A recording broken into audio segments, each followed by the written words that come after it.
बोला. नमस्कार मित्रांनो, आज आपली काल होळी होती, आज रंगपंचमी. सर्वांना रंगपंचमीच्या हार्दिक शुभेच्छा. मागच्याच गुरुवार शुक्रवारी आपला MP मध्ये राऊंड होता. तिकडे आपला दर्यापूर खकनार वगैरे तिकडचा राऊंड संपल्यानंतर काही दिवस आपण ड्युटी केली. आपण आलो आहे गंगापूर तालुक्यात पडसगाव. पडसगावमध्ये आपले हे छोटे कारभारी आहेत.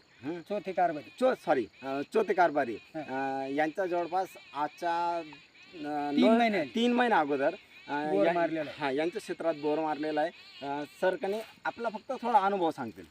सर महाजन सर, तुम्ही मला पाणी दाखवलं होतं पॉईंट. तुम्ही मला सांगितलं होतं की इथं बुवा आपल्याला ह्या ठिकाणी सारं शेत हिंडल्यानंतर 4 एकर हिंडल्यानंतर तुम्ही म्हणले ते का आपल्याला ह्या ठिकाणी 2.5 इंची पाणी लागेल. पण मी थोडं कन्फ्यूज झालो.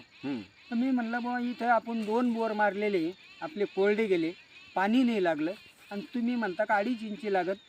तुम्ही सांगितलं की बुवा कोरडा जर गेला तर मी पैसे भरून देईन आणि गाडी लावत्या वेळेस मला सांगा. पाणी नाही लागलं तर मी पेमेंट घेऊन येतो किंवा मला घ्यायला या, नाही तर तुम्ही मला सांगा. साहेबांना त्या हिशोबाप्रमाणे सांगितलं साहेबांना मला का बुवा 80 फुटापर्यंत पाणी लागेल. 70 फुटापर्यंत बोर कोरडा गेला, माझी इंडिकेटर लागली होती. हो, पण मला असं वाटलं का आता आपल्याला पाणी लागत नाही. पण 80 फुटाला योगायोग इतकं पाणी लागलं का 2.5 इंची. आतापर्यंत मी 3 घंटे बोर फुल चालतो 2.5 इंची. 2.5 इंच त्यावेळेस प्लस पाणी होतं. पण त्यांच्या क्षेत्रामध्ये काही लोकांचे बोर कमी झाले, तर यांचं बोर तर काही क्षेत्राबाहेर नाही आहे, त्यांचं पण पाणी कमी झालेलं आहे. आता आपण आलो आहे, आपण ज्या साहेबांकडे आलो त्या साहेबांचं नाव काय? माझी मोठी चुलते. यांच्या मोठ्या चुलत्याकडे आलेलो आहे. आता इथं पण साहेबांना पाणी दाखवलेलं आहे. 150 ते 250 फूट बोर घ्यायचं सांगेले, जास्तीत जास्त 220 फूट.